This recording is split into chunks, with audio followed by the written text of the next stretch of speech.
أعوذ بالله من الشيطان الرجيم. بسم الله الرحمن الرحيم.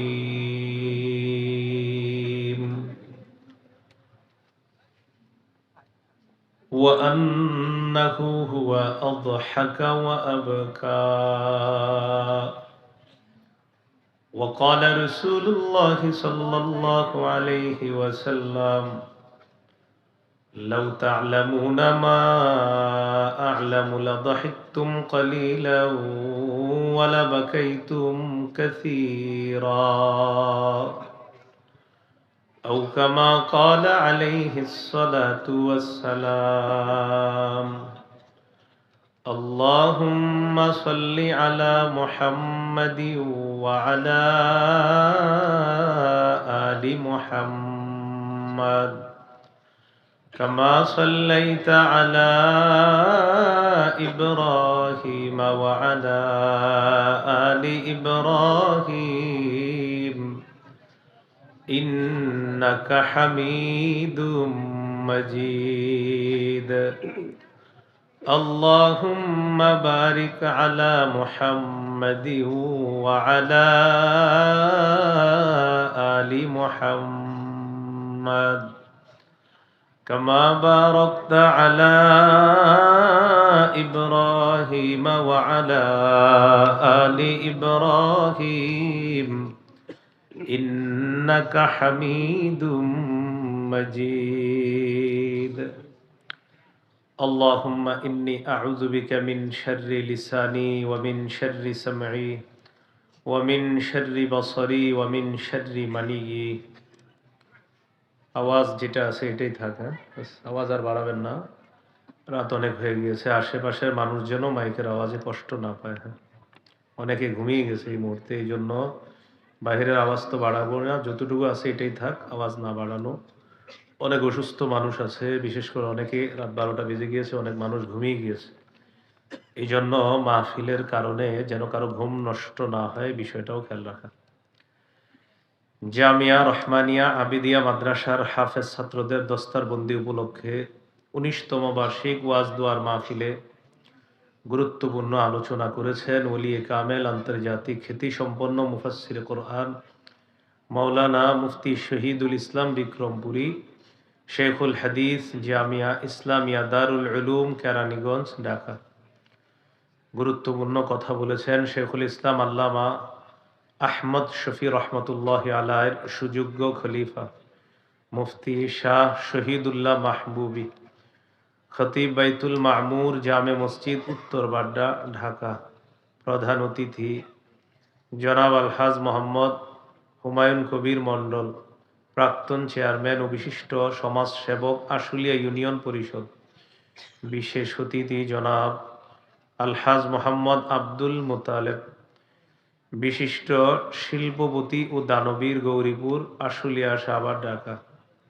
সভাপতি বীর মুক্তিযোদ্ধা জনাব মোহাম্মদ আলী হায়দার, বিশিষ্ট সমাজ সেবক, পাড়াগ্রাম, আশুলিয়া, ঢাকা। উপস্থিত হযরত উলামায়ে কেরাম, মুসলমান ভাইরা, আল্লাহ তাআলার দরবারে শুকরিয়া আদায় করছি, আল্লাহ আমাদেরকে এই মাহফিলে উপস্থিত হওয়ার তৌফিক দান করেছেন বলি আলহামদুলিল্লাহ।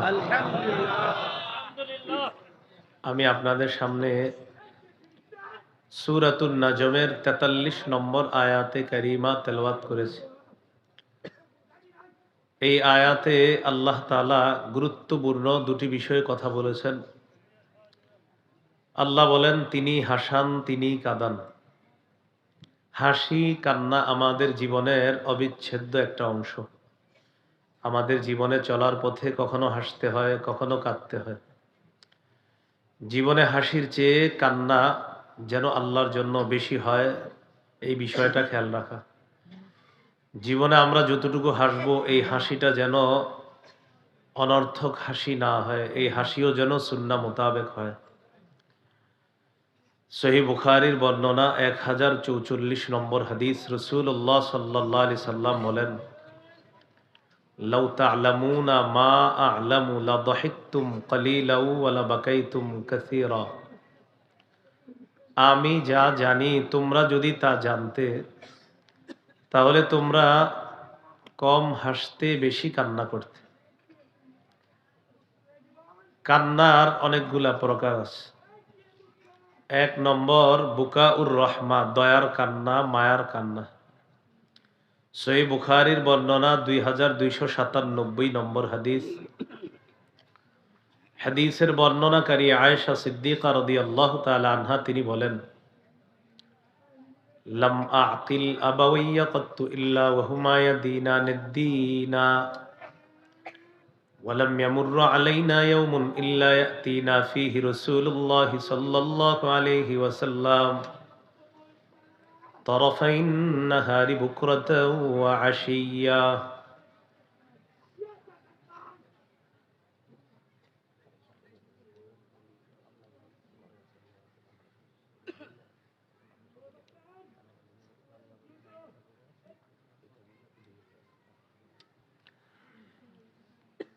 তো আয়েশা সিদ্দিকা রাদিয়াল্লাহু তাআলা আনহার বর্ণনা, তিনি বলেন, আমার জ্ঞান বুদ্ধি হওয়ার পর এমন কোনো দিন নাই যে আমি আমার পিতা মাতা যারা আছে তাদেরকে দ্বীনের মধ্যে পাই নাই, এমনটা হয় নাই। আমি জ্ঞান বুদ্ধি হওয়ার পর দেখেছি আমার বাবা মা দুজন ধর্ম পালন করে। আমাদের জীবনে এমন কোনো দিন অতিবাহিত হয় নাই যেই দিনে 2 বেলা সকাল সন্ধ্যা নবী আমাদের বাসায় আসেননি, এমনটা হয়নি। প্রতিদিন সকালে এবং সন্ধ্যায় 2 বার রাসূল সাল্লাল্লাহু আলাইহি সাল্লাম আমাদের বাসায় আসতেন।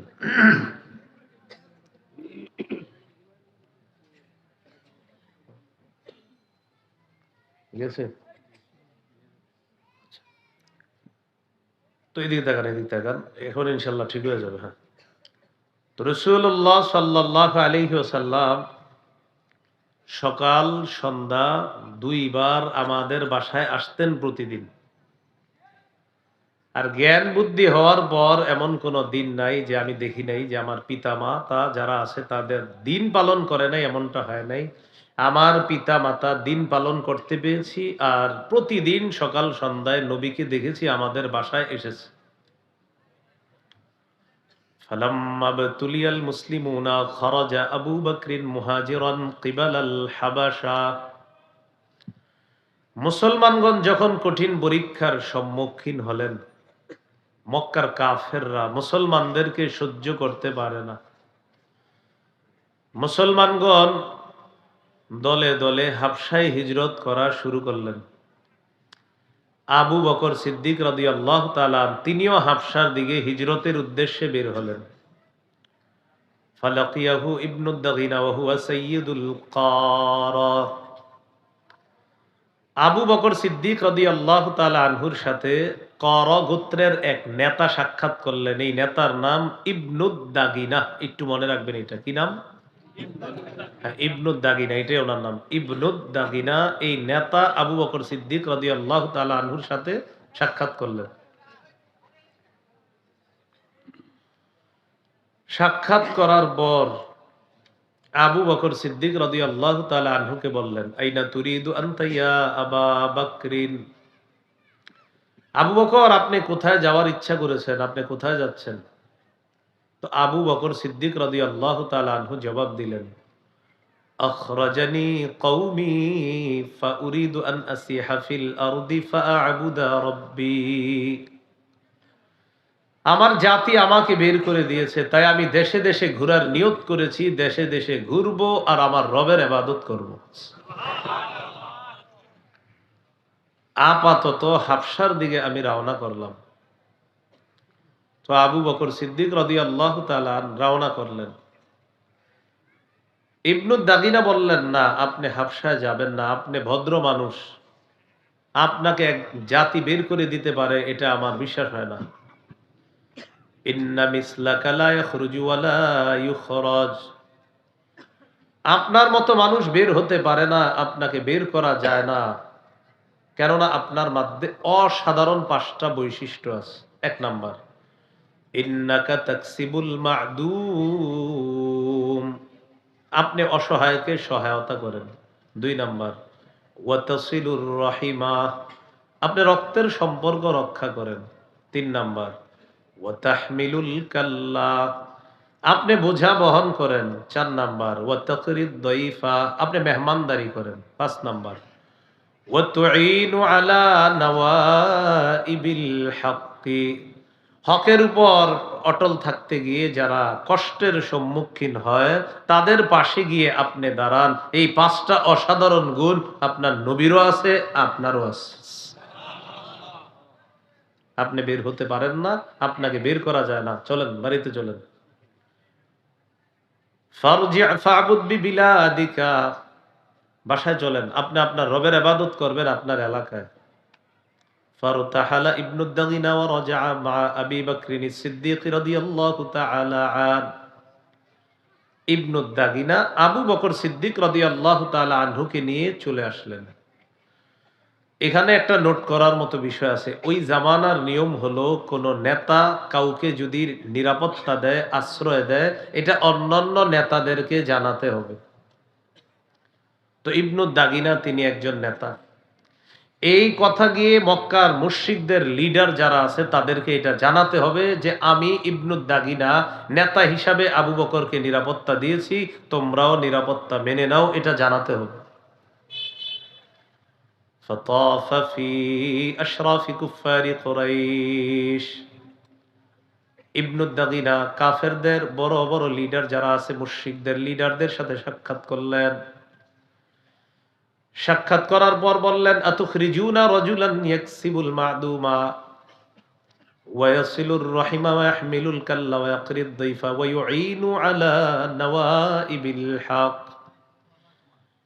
এমন একজন মানুষকে তোমরা কিভাবে বের করে দাও যে মানুষটা অন্যকে সহযোগিতা করে, যে মানুষটা রক্তের সম্পর্ক রক্ষা করে, যে মানুষটা মেহমানদারি করে, অন্যের বোঝা বহন করে, সত্যের উপর অটল থাকতে গিয়ে যারা কষ্টে পতিত হয় তাদের সহযোগিতা যেই মানুষটা করে, এই মানুষটাকে কিভাবে বের করে দাও।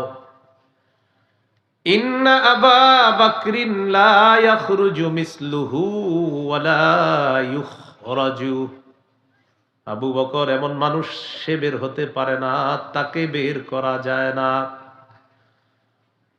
আমি করা গোত্রের নেতা হিসাবে আবু বকরকে নিরাপত্তা দিলাম, তোমরাও আমার নিরাপত্তাটা মেনে নাও, ডিস্টার্ব করবা না, এটা নেতাদেরকে বলে দিল।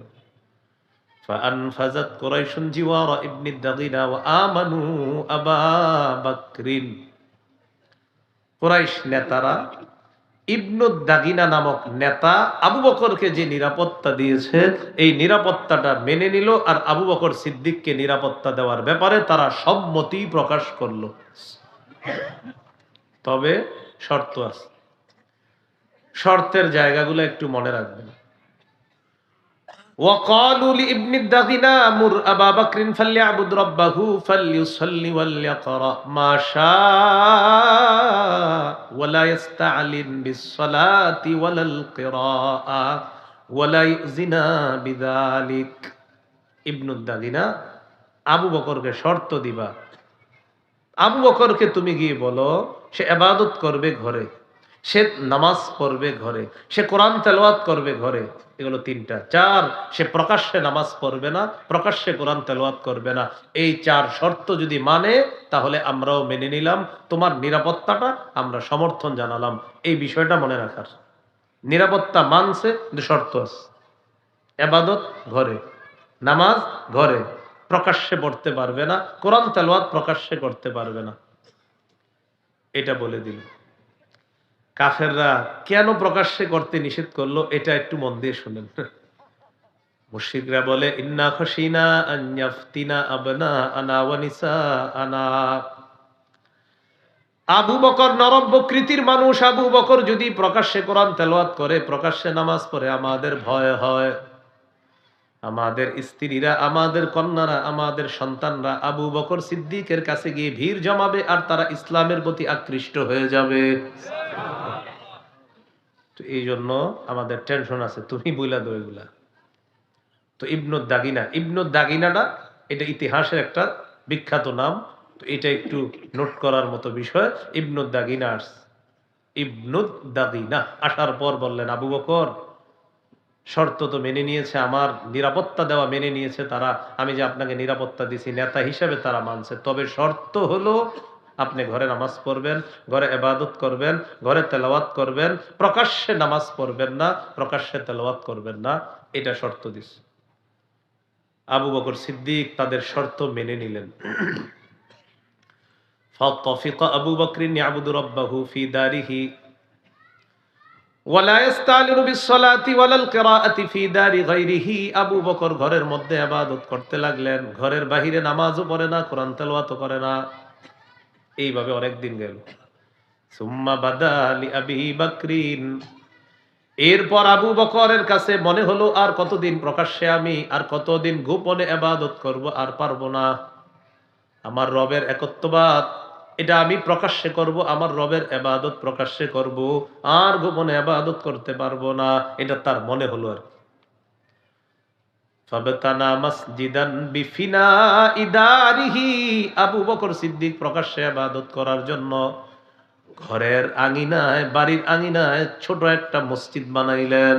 সুবহানাল্লাহ, ছোট্ট একটা মসজিদ। কারণ কাবা চত্বরে প্রকাশ্যে ইবাদত করতে পারবে না। কথা বুঝতেছেন তো সবাই? আচ্ছা, তো মসজিদ বানানোর পর ফাবারাজা ফাকানা ইউসাল্লি ফিহি ওয়া ইস্তালিনু বিল কিরাআতি ওয়াস সালাহ, প্রকাশ্যে নামাজ, প্রকাশ্যে কোরআন তেলাওয়াত করা শুরু করলেন। কাফেরদের ধারণা সঠিক হয়ে গেল। ফায়াতাকাসসাফু আলাইহি নিসাউল মুশরিকিনা ওয়া আবনাউহুম। আবু বকর সিদ্দিক প্রকাশ্যে যখন নামাজ পড়া শুরু করলেন, কোরআন তেলাওয়াত করা শুরু করলেন, কাফেরদের স্ত্রীরা, তাদের কন্যারা, তাদের সন্তানরা দলে দলে আবু বকর সিদ্দিকের কাছে গিয়ে ভিড় জমানো শুরু করে দেয়। ফাআফজাআ যালিকা কুফার কুরাইশ, কুরাইশদের নেতাদেরকে বিষয়টা ভাবিয়ে তুললো যে এটা কোনো কথা।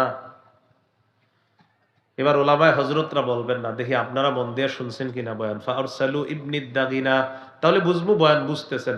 কাফেররা ইবনুদ দাগিনাকে তাড়াতাড়ি ডেকে পাঠাইলো, তার খোঁজ করলো, ইবনুদ দাগিনাকে বলো আমরা তাকে ডাকতেছি, মিটিং আছে। আচ্ছা বলেন তো আপনারা ইবনুদ দাগিনাকে বড় বড় লিডাররা কেন ডাকলো? আলেম ছাড়া অন্যরা বলবেন।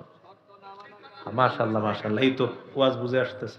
এর মানে বুখারীর হাদিস বুঝে ফেলতেছেন, বলেন আলহামদুলিল্লাহ। আমি কিন্তু এগুলাই ছাত্রদেরকে বলি, আপনাদেরকে যা বলতেছি। তো ইবনুদ দাগিনাকে তারা তালাশ করলো, তারা ডাকো কেন? তো শর্ত দিলাম, তো শর্ত পূরণ হলো না। এখন ইবনুদ দাগিনা যেহেতু নিরাপত্তা দিয়েছে, আমরা তার সাথে কিছু কথা আসার পর বলল, তুমি কি শর্তে নিরাপত্তা দিলা? আর আবু বকর তো শর্ত পূরণ করছে না। আমরা যা ভেবেছিলাম সেটাই হলো। তুমি জানো সে প্রকাশ্যে নামাজ পড়া শুরু করছে, তেলাওয়াত করা শুরু করছে, আমাদের বউ কন্যা ছেলে মেয়ে সব গিয়ে তার কাছে গিয়ে ভিড় জমায়, আর তার কান্না দেখা এরা আশ্চর্য হয়ে তার দিকে তাকায় থাকে। وكان أبو بكر رجلا بكاء لا يملك دمعه حين يقرأ القرآن। আবু বকর যখন কোরআন তেলাওয়াত করতেন তখন তিনি তার চোখের পানি সংবরণ করতে পারতেন না। কাফের মুশরিকরা বলে, আবু বকরের কান্না দেখে আমাদের সন্তানরা, আমাদের বিবিরা না জানি তার প্রতি আকৃষ্ট হয়ে যায়। তুমি আবু বকরের কাছে যাও, যাওয়ার পর বলবা, ইন আহাব্বা আইয়াক্তাসিরা আলা আইয়াবুদা রাব্বাহু ফাআলা ওয়া ইন আবা ইল্লা আইয়ুলিনা বিহি। দুইটা অপশন, হয়তো আবু বকর আগে মতো ঘরে ইবাদত করবে, অন্যথায় সে যদি প্রকাশ্যে ইবাদত করে তাহলে কিন্তু শর্ত আর থাকলো না, আমরা তার নিরাপত্তা নামাটা আর রাখতে পারবো না। এখন আমরাও চাই না তুমি তোমার নিরাপত্তা নামা উঠিয়ে তুমি আরববাসীর কাছে লজ্জিত হও, এটাও আমরা চাই না। এখন এই জায়গাটা কেন বললাম আরববাসীর কাছে লজ্জিত হও, একটু বুঝেন। ওই জামানায় কোন নেতা কাউকে নিরাপত্তা দেওয়ার পর নিরাপত্তা নামা উঠিয়ে নেওয়াটা ছিল লজ্জাকর বিষয়। আরবের লোকেরা বলা বলি করতো, ছি ছি, একটা মানুষকে নিরাপত্তা দিয়ে আবার উঠিয়ে নেয়, এটা কেমন কথা।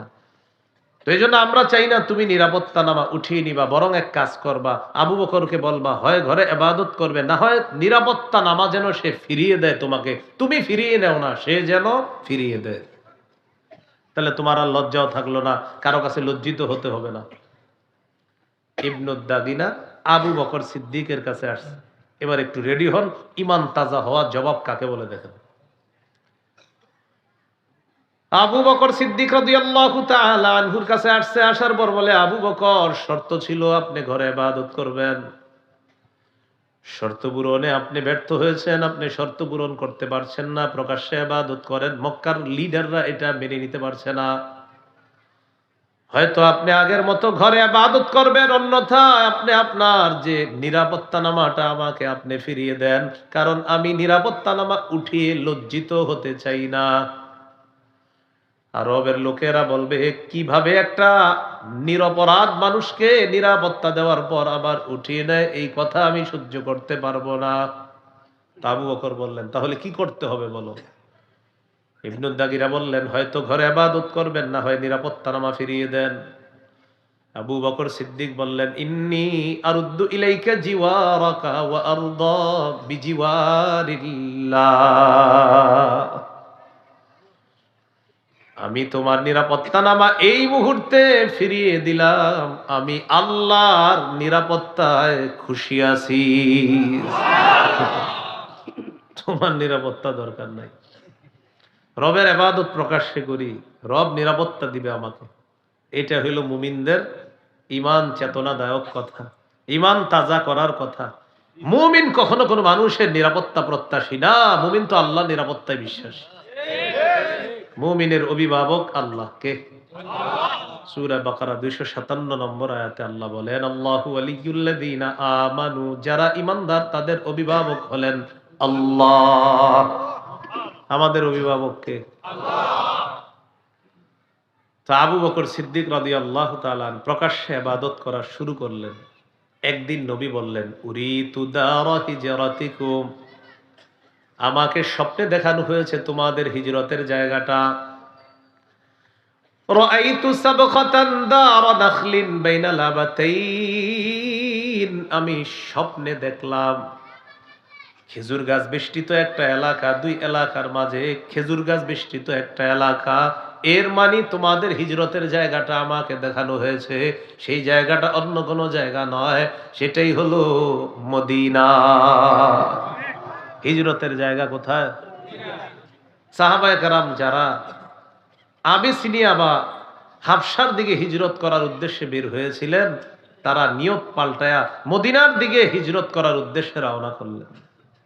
আবু বকর সিদ্দিক হিজরত করবে মদিনায়। নবীজি বললেন, আবু বকর তুমি থামো, তুমি এখনই হিজরত করবা না।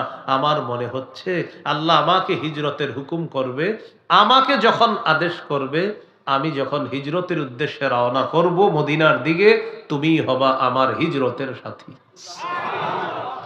তখন থেকে তিনি দুইটা বাহন লালন পালন করতে লাগলেন। 4 মাস বাবলা গাছের পাতা খাওয়াইলেন। এক বাহনে তিনি চড়বেন, আর এক বাহনে রাসূল চড়ে তারা মদিনার উদ্দেশ্যে রওনা করবেন। এই হাদিসে আমার বোঝানো উদ্দেশ্য, আবু বকর সিদ্দিক রাদিয়াল্লাহু তাআলা আনহুর যে কান্নাটা, এই কান্না ছিল দয়া মায়া। উনি নরম মানুষ ছিলেন, ওনার কান্না দেখে অন্যান্য অমুসলিমরা ইসলামের দিকে আকৃষ্ট হয়ে পড়ত। এইগুলো আজকের প্রথম আলোচনা, দয়ার কান্না। 2 নাম্বার বুকাউল খাউফ, ভয়ের কান্না। বলেন কিসের কান্না? এটা খুব মন দেন, এটা সবার জরুরি। নাসাইর বর্ণনা 3108 নম্বর হাদিস। عن أبي هريرة رضي الله تعالى عنه قال قال رسول الله صلى الله عليه وسلم لا يلج النار رجل بكى من خشية الله حتى يعود اللبن في الدار। নবীজি বলেন, উলান থেকে দুধ বের হওয়ার পর এই দুধ উলানে ফিরে যাওয়া যেমন অসম্ভব, কোন ব্যক্তি যদি আল্লাহর ভয়ে কান্নাকাটি করে, এই ব্যক্তিও জাহান্নামে যাওয়া অসম্ভব। উলান থেকে দুধ বের হওয়ার পর এই দুধ যেমন উলানে আর ফিরে যাবে না, কোন ব্যক্তি আল্লাহর ভয়ে কান্না করবে, সেও জাহান্নামে প্রবেশ করবে না। তিরমিজির হাদিস 2406 নম্বর হাদিস। 2406। এই হাদিসটি সবার জন্য শিক্ষা। আমরা যারা ব্যবসায়ী আছি, কর্মজীবী আছি, চাকরিজীবী, সবাই মন দিয়ে শোনেন এই হাদিসে নবী কি বলে।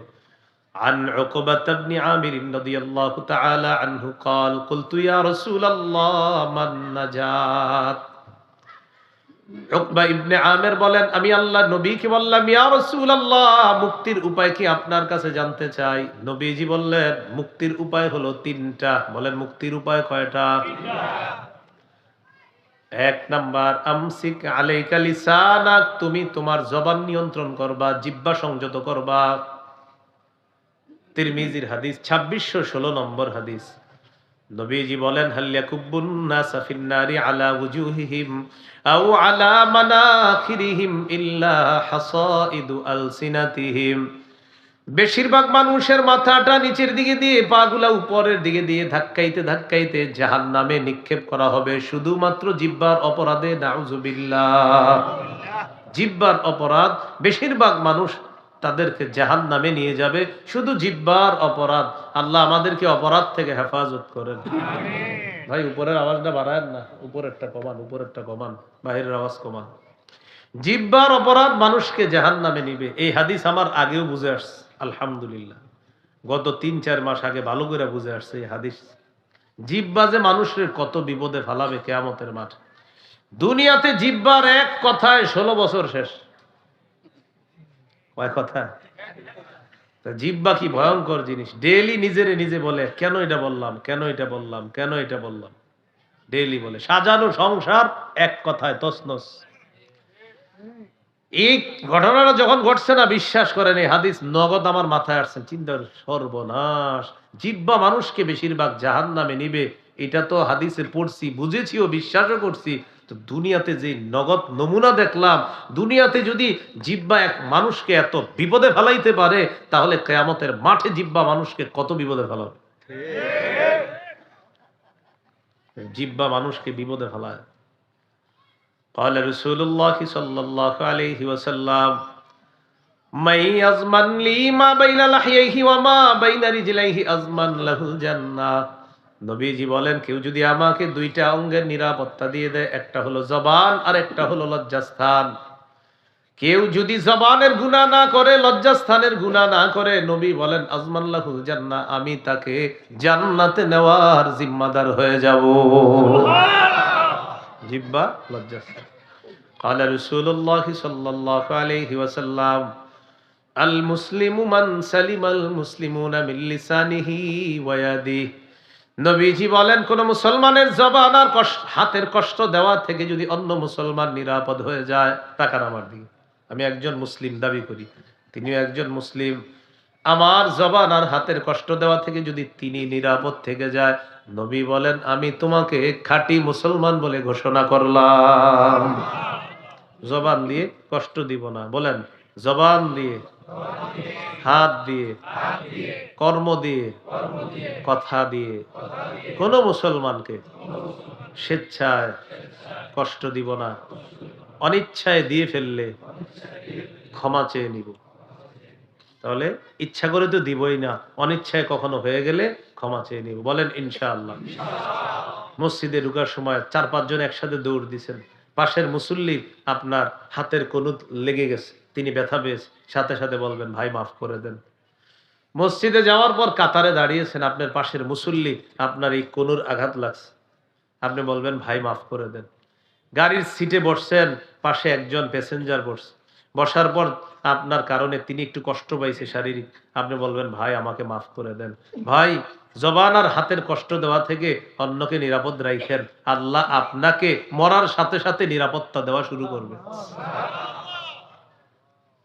তাহলে মুক্তির উপায় কয়টা? 3টা। 1 নাম্বার, জবান নিয়ন্ত্রণ রাখো। 2 নাম্বার, ব্যবসায়ী ভাইরা, চাকরিজীবীরা শোনেন, 2 নাম্বার, ওয়ালিয়াসাকা বাইতুকা, তোমার ঘর যেন তোমার জন্য প্রশস্ত হয়ে যায়। দোকানদারি শেষ করলেন, ব্যবসা বাণিজ্য শেষ করলেন, অফিস আদালত করার পর 8টা বাজে আপনার ঘরে থাকার কথা, 11টা বেজে গেছে, এখনো বাসায় যান নাই। স্ত্রী আপনাকে ফোন দেয়, মা ফোন দেয়, কিরে তুই কই? আম্মা আসতেছি। আপনি বন্ধুদের সাথে আড্ডায় মেতে আছেন। নবীজি বলেন, না না, কর্মস্থলে আসো, কর্মস্থল নাই, বাসায় থাকো। ওয়ালিয়াসাকা বাইতুক, তোমার ঘর যেন তোমার প্রশস্ত হয়। কাজ আছে কাজে থাকো, কাজ নাই ঘরে থাকো, আড্ডাবাজিতে যাবা না। এই ঘর প্রশস্ত হয় মানে আপনি ঘরে সময় দিবেন, মায়ের সামনে, বাবার সামনে, স্ত্রীর সামনে, সন্তানের সামনে থাকবেন। আড্ডাবাজিতে রাস্তায় নামবেন না। মাদক দ্রব্য, অশ্লীলতা, বেহায়াপনায় শয়তান আপনাকে লিপ্ত করে ফেলতে পারে। এই জন্য 2 নাম্বার বললেন। অনেক ভাইয়ারা অফিস থেকে 6টা বাজে আসার কথা, বাসায় 11টা বেজে গেছে এখনো আসে না। কেন? আপনি এতক্ষণ কোথায় ছিলেন? ঠিক আছে, আমি ওয়াজ মাহফিলে ছিলাম, তো কালকে কোথায় ছিলেন? প্রতিদিন তো ওয়াজ মাহফিলে ছিলেন না। তো খোঁজ নিয়ে দেখবেন এই বেচারার স্বামী, এই বেচারার স্ত্রী আছে, সন্তান আছে, সব আছে, এরপরে সে কার সাথে অন্য কোথাও কথা বলতেছে। এটা করবেন না। স্ত্রী সন্তানদেরকে সময় দেন, ঘরে থাকেন, মা বাবার সামনে, সন্তানদের সামনে যখন থাকবেন, ইবলিস হাজারো গুনাহ আপনাকে করাইতে পারবে না, যেটা বাহিরে থাকলে আপনাকে করাবে, ঘরে থাকলে এগুলো করাতে পারবে না। এই জন্য নবী বললেন মুক্তির দ্বিতীয় উপায়, ওয়ালিয়াসাকা বাইতুক, তোমার ঘর যেন তোমার জন্য প্রশস্ত হয়, ঘরে থাকবা। 3 নাম্বার, ওয়াবকি আলা খতিআতিক, তুমি তোমার গুনাহের উপর কান্নাকাটি করবা, গুনাহের ব্যাপারে প্রচুর কান্নাকাটি করবা। এই 3টা। তাহলে জবান নিয়ন্ত্রণ, আর অফিস আদালত, ব্যবসা বাণিজ্যতে আসি, আলহামদুলিল্লাহ, কাজ শেষ, বাসা, নামাজের আজান দিছে, মসজিদ, নামাজ শেষ, দুনিয়াবি কোনো কাজে মশগুল হব না, তাড়াতাড়ি বাসায় চলে যাব। বলেন ইনশাআল্লাহ। এইভাবে জীবনটা 1 মাস চালায় দেখেন, দেখবেন কত আনন্দের, কত সুন্দর, কত সুন্নতি জীবন, অসাধারণ এক ভালো লাগা মনের ভিতরে কাজ করবে। আগে বলতেন হুজুর হতাশা পেরেশানিতে আছি, আপনার পেরেশানি কোন দিক দিয়ে চলে যাবে নিজেও বুঝতে পারবেন না। হাদিসের একটা কিতাব আছে আল জামিউস সগীর, এই কিতাবের 8655 নম্বর হাদিস। হাদিসের বর্ণনাকারী আনাস ইবনু মালিক রাদিয়াল্লাহু তাআলা। প্রিয় ভাইয়ারা, এই হাদিসটি একটু মন দেন কি বলে। চোখের পানি কখনো মাটিতে ফেলছেন? হ্যাঁ, মানে আপনার চোখের 1 ফোঁটা পানি মাটিতে পড়ে গেছে, এরকম যদি হয় আর কি।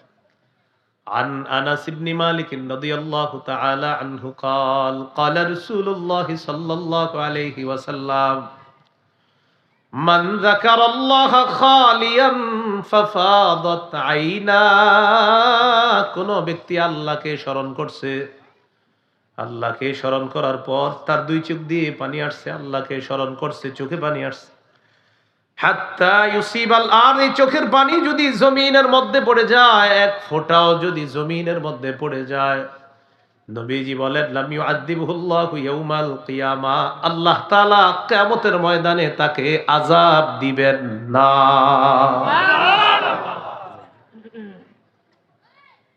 একটি হাদিস শোনাই, মন দিয়ে শুনেন। সহিহুত তারগিব 1468 নম্বর হাদিস। এই হাদিসের বর্ণনাকারীর নাম ইবনে উমাইর। ইবনে উমাইর আম্মা জান আয়েশা সিদ্দিকা রাদিয়াল্লাহু তাআলা আনহার ছাত্র। এই ইবনে উমাইর আম্মা জান আয়েশাকে বললেন আখবিরিনা বিআজাবি শাইইন রাআইতিহি মির রাসূলিল্লাহি সাল্লাল্লাহু আলাইহি ওয়াসাল্লাম। আম্মা জান, আপনার জীবনে তো আপনি অনেক ঘটনা দেখছেন, আশ্চর্যজনক ঘটনা, আমাকে সবচেয়ে আশ্চর্যজনক একটা ঘটনা আমাদেরকে একটু শোনান। এক ছাত্র আম্মাজানকে প্রশ্ন করলেন। আম্মাজান হলেন ওস্তাদা, শিক্ষিকা। ওই ছাত্র আম্মাজানকে প্রশ্ন করলেন। আম্মাজান কিন্তু নারী হলেও আম্মাজান নারীদের মধ্যে শ্রেষ্ঠ হাদিস বর্ণনাকারিনীদের মধ্যে শ্রেষ্ঠ হলেন আম্মাজান আয়েশা সিদ্দিকা রাদিয়াল্লাহু তাআলা আনহা। সো আম্মাজানকে বললেন, আম্মাজান একটা ঘটনা শোনান আমাদেরকে, যেটা আশ্চর্য ঘটনা। তিনি চুপ রইলেন। চুপ থাইকে একটু পরে বললেন, হ্যাঁ হ্যাঁ শোনা, একটু শোনো তোমরা, আপনারা প্রস্তুত তো শোনার জন্য? তো তিনি বলেন লাম্মা কানা লাইলাতুম মিনাল লায়ালি, 1 রাতের ঘটনা।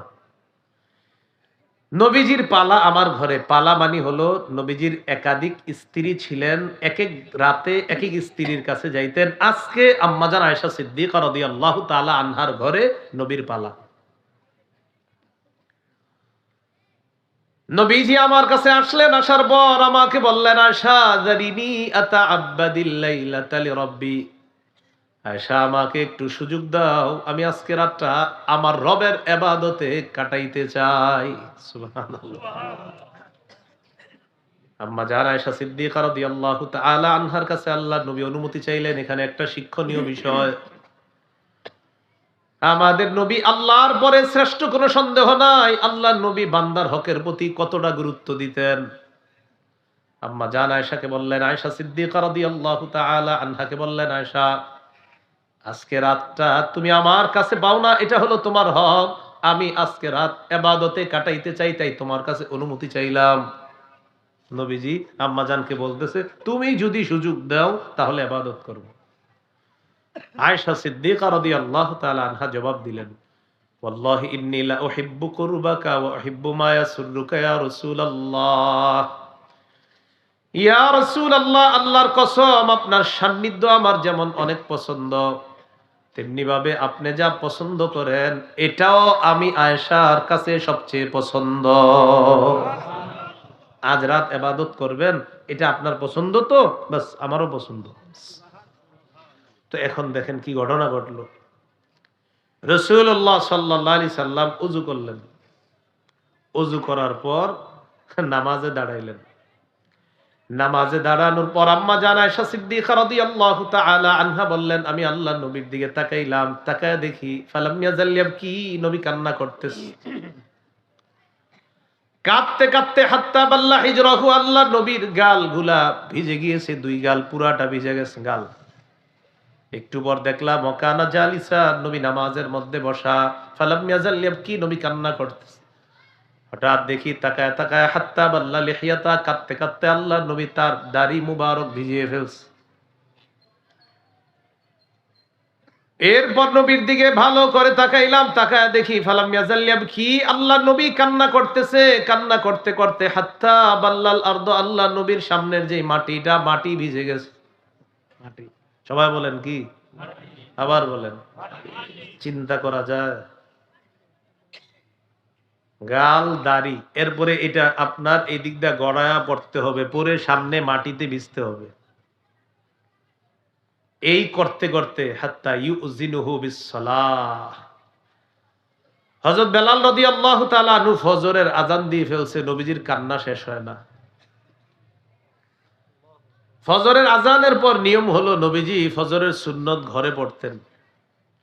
সুন্নত পড়ার পর স্ত্রীর দিকে তাকাইতেন। তাকানের পর যদি দেখতেন স্ত্রী ঘুমন্ত, তাকে জাগ্রত করতেন। আর যদি দেখতেন জাগ্রত, স্ত্রীর সাথে দুই চারটা কথা বলতেন। নবীজি ফজরের সুন্নত পড়তেন। সুন্নত পড়ার পর দোয়া করতেন, আল্লাহুম্মা রাব্বা জিবরিল ওয়া মিকাঈল ওয়া রাব্বা মুহাম্মাদিন সাল্লাল্লাহু আলাইহি ওয়াসাল্লাম। ও জিবরাইলের রব, ও মিকাঈলের রব, ও মুহাম্মদ সাল্লাল্লাহু আলাইহি সাল্লামের রব, আমাকে মাফ করে দেন, আমাকে মাফ করে দেন, আমাকে মাফ করে দেন। তিনবার এই দোয়া করার পর স্ত্রীর দিকে তাকাইতেন। আম্মাজান বলেন, আমার দিকে একদিন নবী তাকাইলেন। আমি যদি ঘুমন্ত থাকতাম আমাকে জাগ্রত করতেন, আর যদি আমি জাগ্রত থাকতাম আমার সাথে কথা বলতেন। এই জন্য আপনি উঠার পর দেখলেন ফজরের 20 মিনিট বাকি, আপনি সুন্নতটা ঘরে পড়লেন। প্রথম রাকাতে কুল্লিয়া আইয়ুহাল কাফিরুন পড়বেন, দ্বিতীয় রাকাতে কুল হুয়াল্লাহু আহাদ পড়বেন। দিনের শুরুতে আপনি কুল্লিয়া আইয়ুহাল কাফিরুন পড়ার মাধ্যমে বুঝাইলেন, আল্লাহ, সমস্ত কুফরিকে আমি বর্জন করে দিন শুরু করলাম। দ্বিতীয় রাকাতে কুল হুয়াল্লাহু আহাদ পড়ার মাধ্যমে বুঝাইলেন, আল্লাহর তাওহীদের ঘোষণা দিয়ে আমার দিন আমি শুরু করলাম। এটা পড়বেন। তো পড়ার পর রাসূলুল্লাহ সাল্লাল্লাহু আলাইহি সাল্লামের সুন্নত মোতাবেক বলবেন, ও জিবরাইলের রব, ও মিকাইলের রব, ও মুহাম্মদ সাল্লাল্লাহু আলাইহি সাল্লামের রব, আমাকে মাফ করে দেন, আমাকে মাফ করে দেন, আমাকে মাফ করেন। এরপর স্ত্রীর দিকে তাকাইবেন। কেন তাকাবেন? আমাদের নবী তাকিয়েছেন, তাই আপনিও তাকাবেন।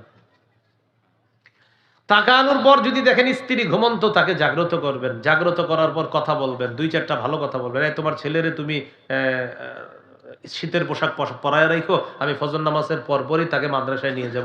এটা ধর্মীয় কথা বললেন। এমনি বলবেন কেন? আমার নবী বলছেন তাই বলবেন, এটাই তো মহাব্বত। বলার পর আরেকটা সুন্নত আছে, এই সুন্নতটা আপনারা কেমনে পালন করবেন? আচ্ছা, এলেম লুকানো ঠিক না, তাই বলে দিচ্ছি। এরপর নবীজি একটু শুইতেন, তা আপনারা শুইলে তো আর উঠবেন না।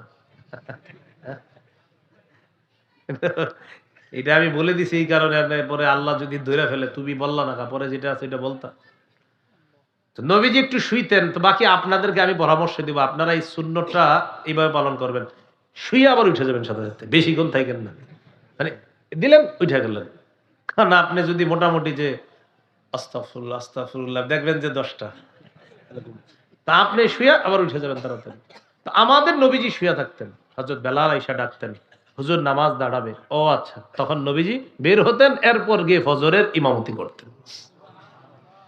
তো এই সুন্নাহটা তারাই পালন করবেন যাদের এই দৃঢ় বিশ্বাস আছে যে না আমি একটু শুয়ে আবার উঠে গেলে আমার দ্বারা ফরজ নামাজের এই যে জামাতটা আছে, ফরজের জামাত অর্থাৎ ফজর নামক ফরজের এই জামাত, এটা আমার ছুটবে না ইনশাআল্লাহ, আমি নিশ্চিত। তো আপনার জন্য এই সুন্নাহটা, আপনি শুয়ে আবার উঠে যাবেন। কিন্তু ভাই, যার এই সমস্যা আছে যে হুজুর আমি যদি এটা পালন করতে যাই তো আমার তো ঘুমাইসা যাবে, আপনি আল্লাহর রাস্তায় আপনি ফজর নামাজ পড়ার জন্য মসজিদে চলে যান। ভাই মনে থাকবে তো কথাটা? হ্যাঁ, আচ্ছা আচ্ছা, হ্যাঁ। তো রাসূল সাল্লাল্লাহু আলাইহি সাল্লাম কাঁদতেছে, হযরত বেলাল আসছে ডাকার জন্য, নিয়ম অনুযায়ী ডাকতে আসছে। ডাকতে আসার পর আল্লাহ নবীর দিকে তাকাইলেন, তাকায় দেখে আল্লাহ নবী কান্না করতেছে। কানতে কানতে আল্লাহ নবীর গালের মধ্যে পানি, দাড়িতে পানি, জামায় পানি, সামনের মাটিতেও পানি।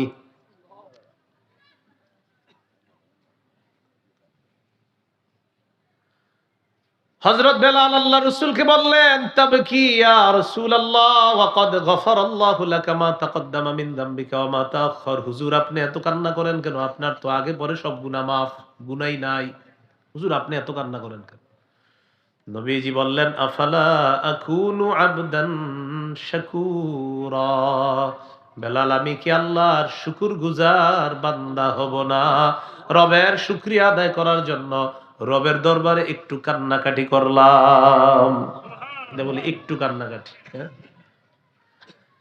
এখন তো আমাদের চোখে পানি আসে না, এই ইলেকট্রনিক মিডিয়ার যুগে, প্রদর্শনের যুগে চোখে পানি আসা এত সোজা না। কিসের যুগ এখন? প্রদর্শন, সেশন, ফ্যাশন, ভূষণ, প্রদর্শনের যুগ।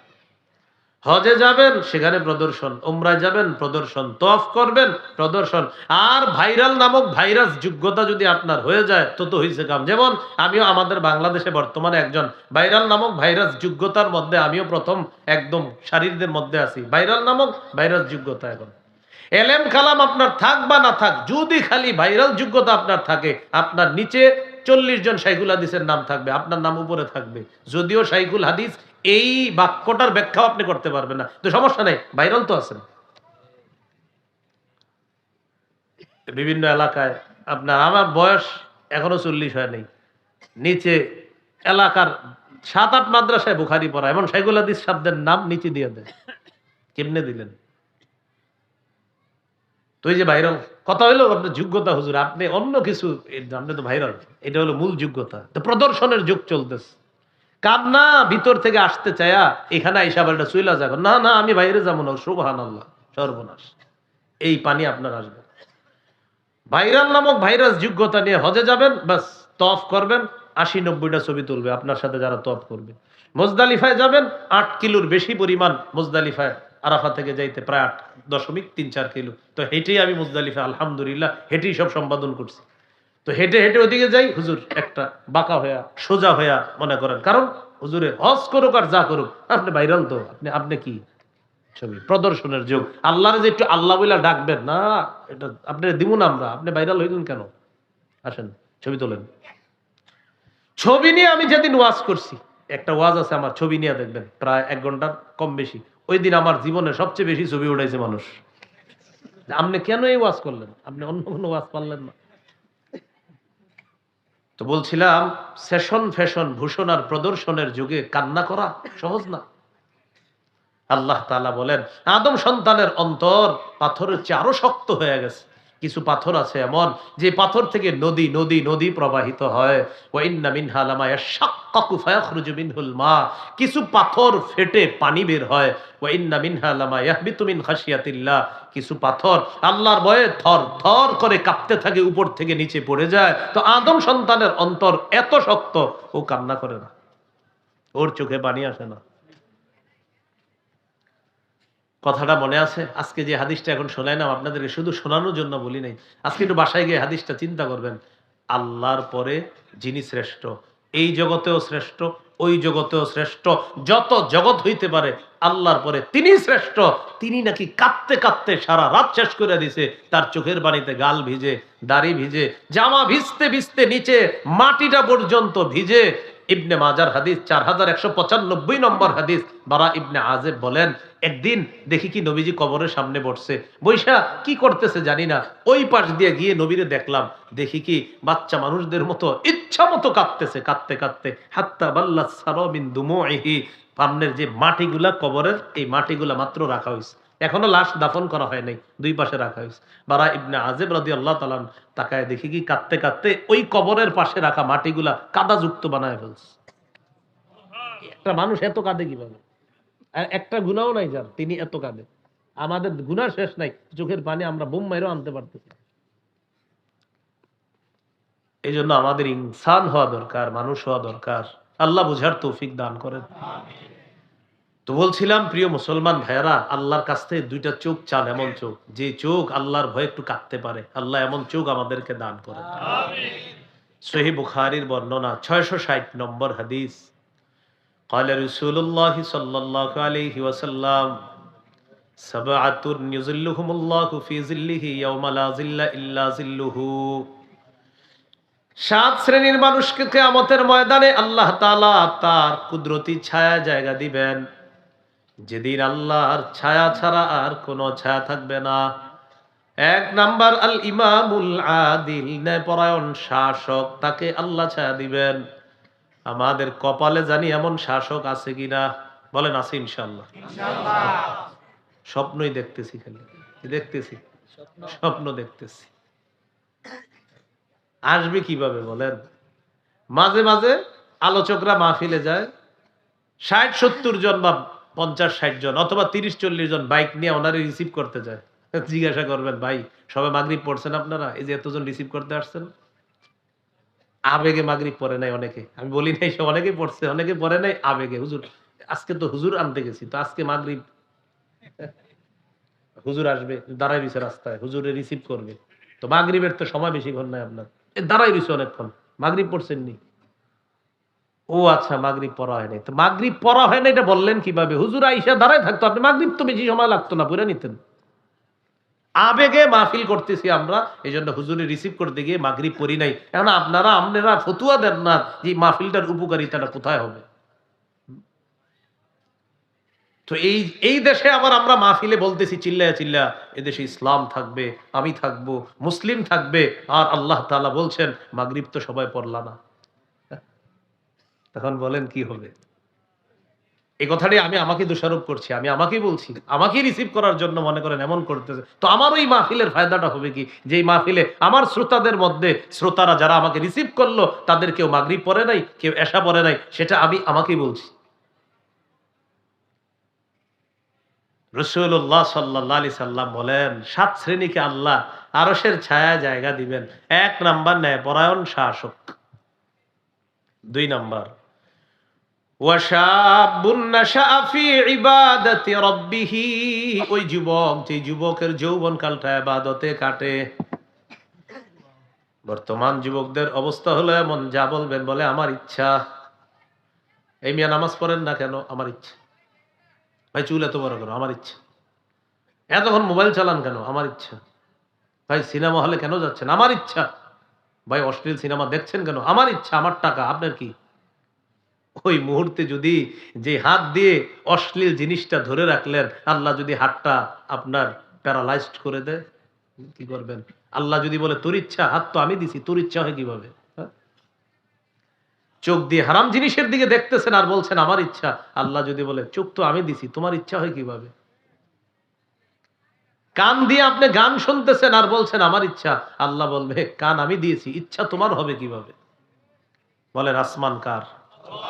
জমিন কার? সৃষ্টিকার? আমরা কার? তো আমরা কিভাবে চলবো? ইচ্ছা হবে কার? কিভাবে বললেন কান আমার, আমার যেমন চায় তা শুনবো? কিভাবে বললেন? সূরা বানী ইসরাঈল 36 নম্বর আয়াতে আল্লাহ বলেন, ইন্নাস সামআ ওয়াল বাসারা ওয়াল ফুআদা কুল্লু উলাইকা কানা আনহু মাসউলা। হেডফোন লাগিয়ে যারা কান শোনেন, যারা গান শোনেন ঘন্টার পর ঘন্টা, সূরা বনী ইসরাঈলের 36 নম্বর আয়াতটা আজকে খুলবেন, অনুবাদ দেখবেন।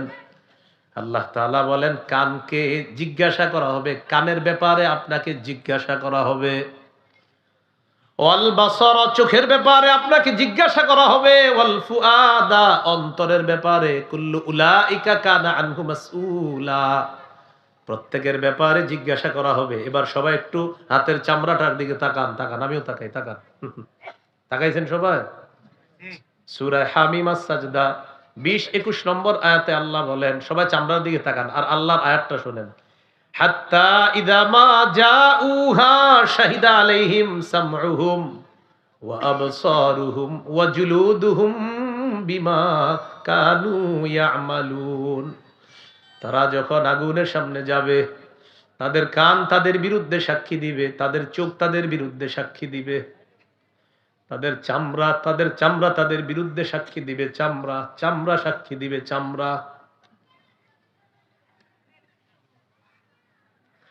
ওয়াকালু লিজুলুদিহিম লিমা শাহিদতুম আলাইনা, চামড়াকে তারা বলবে, ও চামড়া, তুইও আজকে আমার বিরুদ্ধে সাক্ষী দিলি। চামড়া জবাব দিবে, আনতাকানাল্লাহুল্লাযী আনতাকা কুল্লা শাই, যে আল্লাহ সবকিছুকে কথা বলাইতে পারে, ওই আল্লাহ আমি চামড়াকেও আজকে কথা বলাইছে।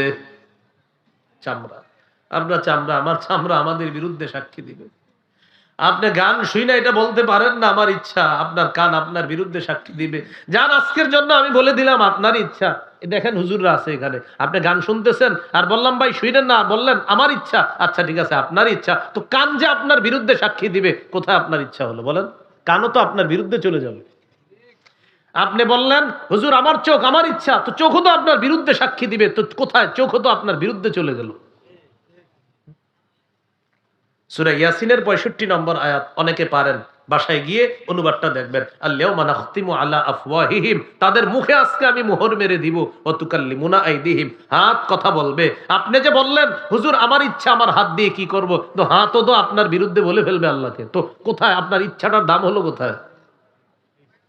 ওয়া তাশহাদু আরজুলুহুম বিমা কানু ইয়াকসিবুন, আপনার পা সাক্ষী দিবে আল্লাহ এই লোক ঠিক কাজ করে নাই। তাহলে বলেন একটু তাকান না আমার দিকে, আমি বললাম আমার পা, আমার যা মন চায় তা করবো।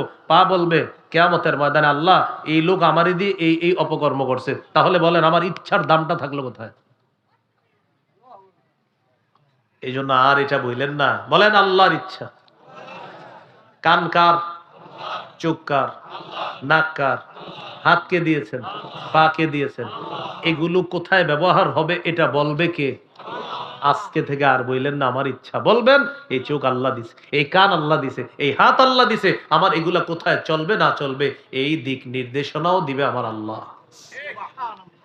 এটাই বলছিলাম, শাবুন নাশাআ ফি ইবাদাতি রাব্বিহি, যে যুবকের যৌবনকাল ইবাদতের মধ্যে কাটে, এই যুবক কিয়ামতের ময়দানে আল্লাহ তাআলা তার ছায়া তলে জায়গা দিয়ে দিবেন।